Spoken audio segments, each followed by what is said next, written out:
Remember in my last video I told you that George R. R. Martin had abandoned a plan to have a 5-year time gap in the middle of his story. It was going to be between A Storm of Swords and A Dance with Dragons. He did all the work to set it up, he never went through with it. So what does that mean for the plot going forward? I think he has slightly stretched the plot in terms of its breadth as well as time-wise.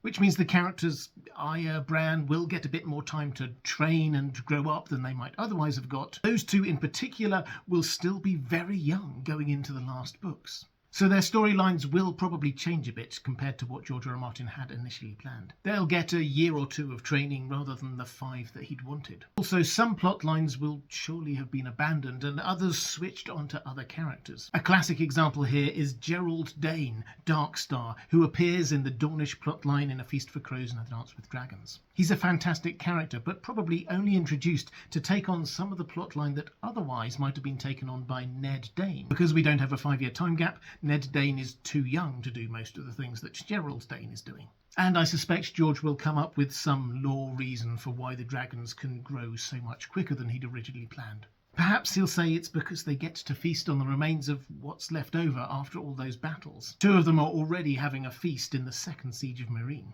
But overall, I don't think this will change the main ending of the story, or any of the big beats on the way there. It's just that we might get to the ending on a slightly more scenic route.